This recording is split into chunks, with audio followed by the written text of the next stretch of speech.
Yo, what's up, guys? Rob Shoecraft here with Three Sword Fitness. I think this will work. Sitting on my mats right now. I just had a kids class teaching them some jujitsu. We're doing some crazy horse stuff in here. It smells like Richland Avenue in here.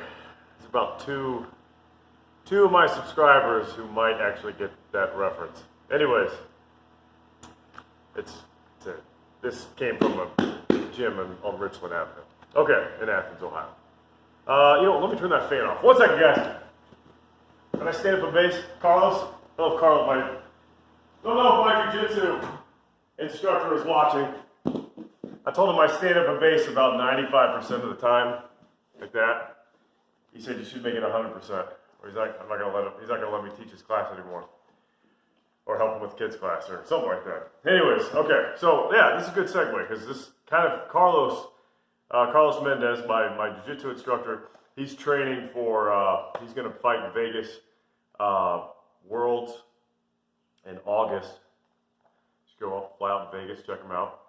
He's a beast, and I'm giving him, I put him on a program for conditioning. He's like, dude, Rob, I cannot get tired.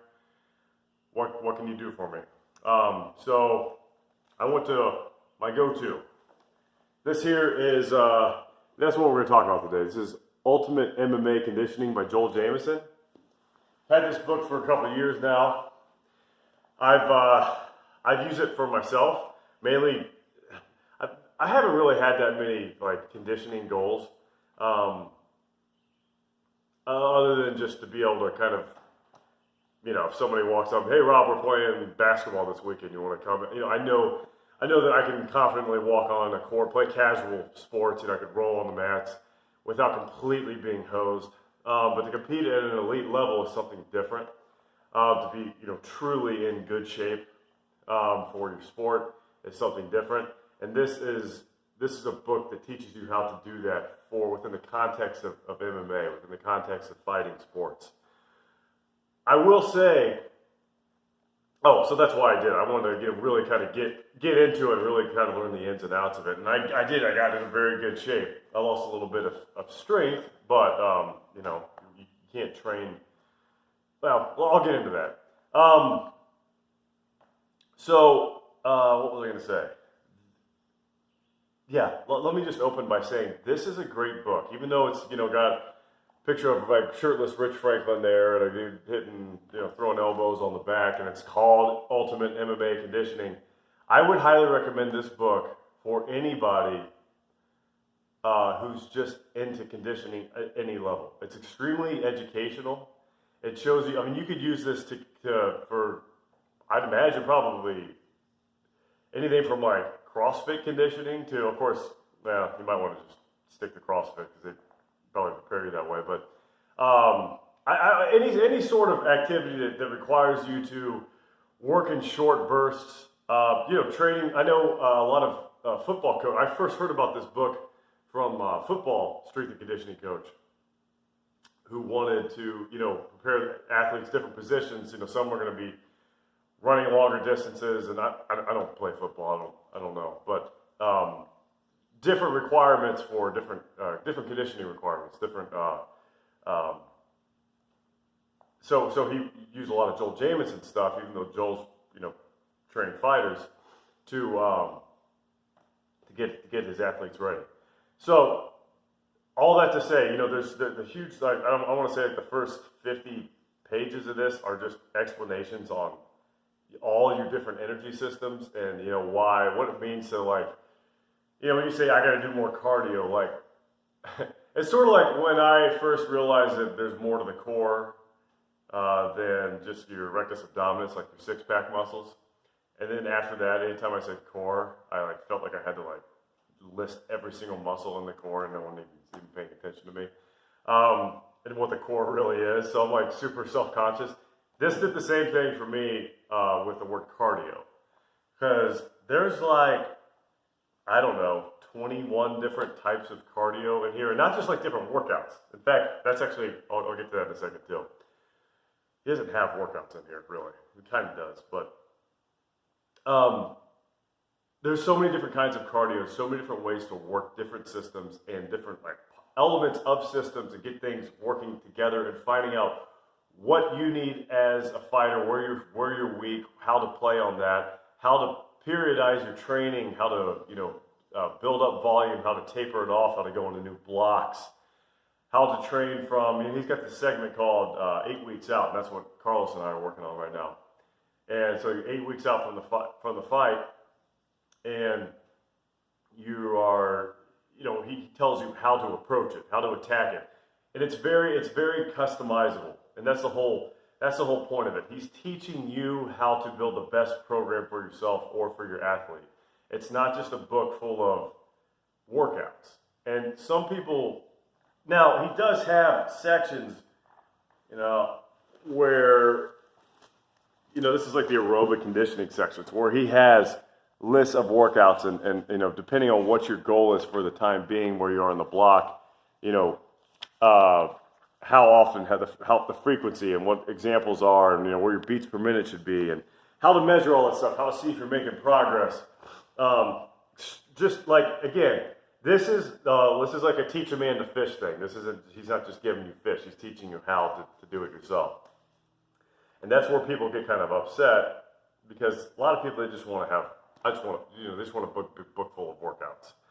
And that sells well. But he makes many strong points of saying you can't just do a bunch of workouts, like to just do cardio. It's nonsense. You can't. A lot of folks, they just, okay, well, I'm gonna fight. We're doing 5-minute rounds, so I'm just gonna work out real hard for 5 minutes, and that'll be just like I'm fighting. And while I think Joel would say that could be applicable, depending on what your needs are and depending on where you are in your training, that is not the only way, and and if anything, that's a very small piece of a way to train. So there are blocks in your training where you are going to do workouts kind of like that, for sure. But that is not going to be all-encompassing. In fact, it's kind of cool. I didn't know this really. He puts a lot of stress on just on cardiac output, like on an aerobic capacity, building aerobic capacity through things like steady state cardio. Keeping your heart rate. Usually, it's going to be like between 120, 145, depending on the person. Basically, a conversational pace where you don't have to exhale. That boring. What some people call it like death marches. Those long runs, 90-minute runs. Now, while he's not saying you should go on a 90-minute run every day, what he is saying is through whatever way you want to, through that sweet spot in the heart rate. I don't want to give too much of the book away, but he really stresses building your aerobic capacity, and that was really eye-opening for me because, again, I came from the idea that we should be doing these 5-minute workouts to mimic the rounds and go balls out. And we're doing tons of metabolic conditioning style stuff, and he said that stuff's great. It has a place, but you got to build your biggest bang for the buck is going to be aerobic conditioning, building aerobic capacity, and like I said, there's a million different facets of that. I'm just kind of generalizing here, but building aerobic capacity because that's the most trainable. Is the least likely to get injured during that kind of training, assuming you're not just hitting the pavement for literally you're going on those 90-minute runs. But doing that long, steady state cardio, however you do it, and as you get closer to the fight, be more sport specific with it. Anyways, I'm going down that rabbit hole. But it's the most like I said, it's the most trainable. Like he has a lot of stuff on training for power, training for strength, training for power endurance, this, that. Like every facet of fitness you could possibly think of is in this book and how to do it. But he says, like power, for instance. What would that be? Lactic Conditioning or creatine phosphate, whatever. That system, the real explosive stuff. Some people, that's a lot more genetically predisposition. So you can't necessarily, you can train it, you can make it better. Anybody can make it better, but bang for the buck, you're going to be better off. Not that you shouldn't train that, but you should definitely focus on a huge part of building your aerobic capacity because everybody can train that, everybody can build that up, and when you have that, it influences all the other systems. For instance, if I'm super explosive in a fight, maybe I'm like shooting double leg takedown on somebody. That takes a lot out of you, especially in the middle of a fight.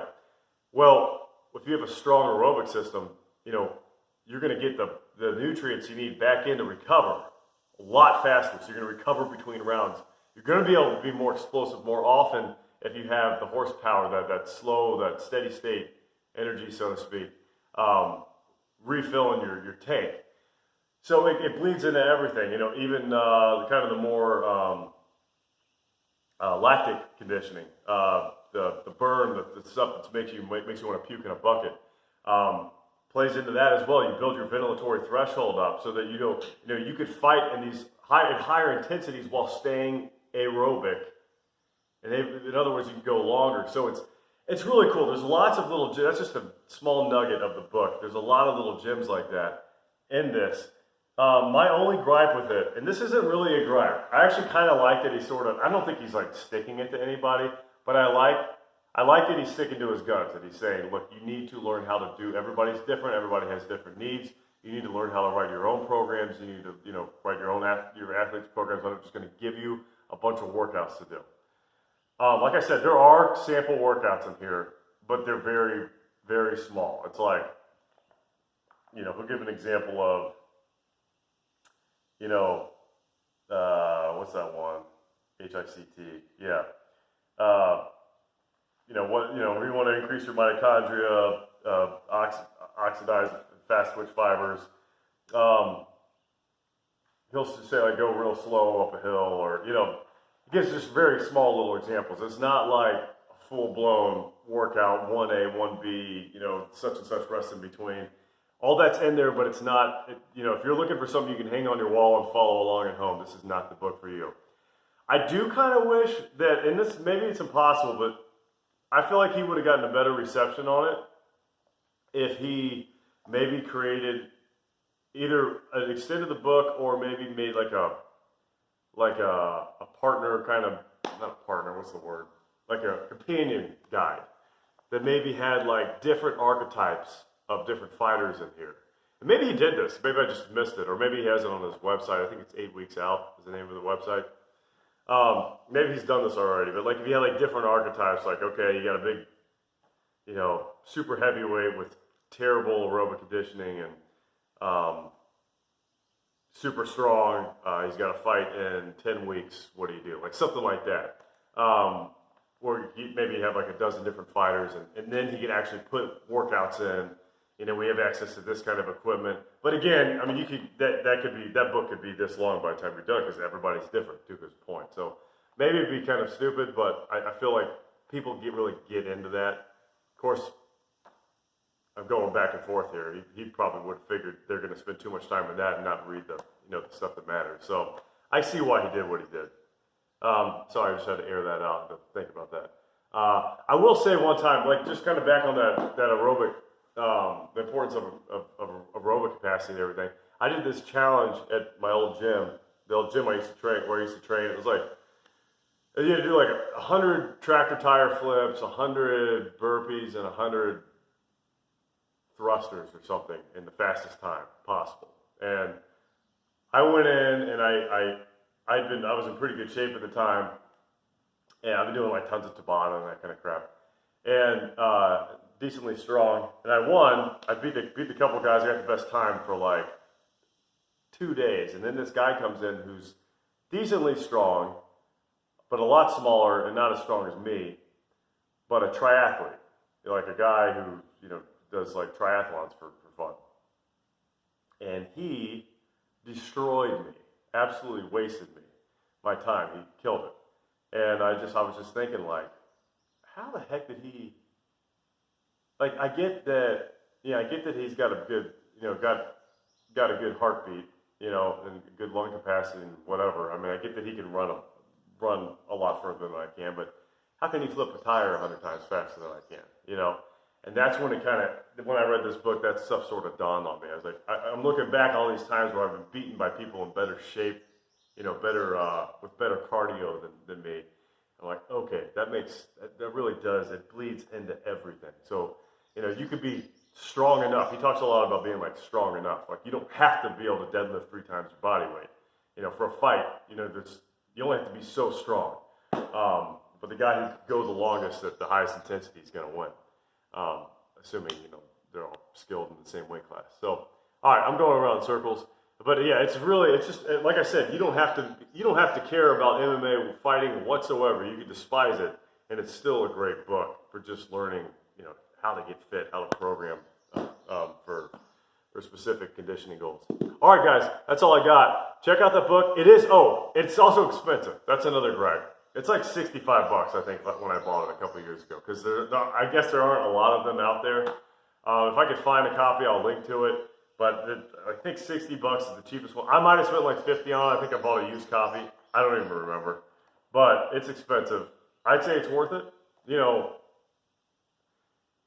well, I'm not going to wax on value of books, but I'd say it's worth it. My opinion, I have no problem. I think it's worth $120. You know, whatever. Buy it if you're into that. All right, guys. Thanks a lot for watching. You have a great day. Bye.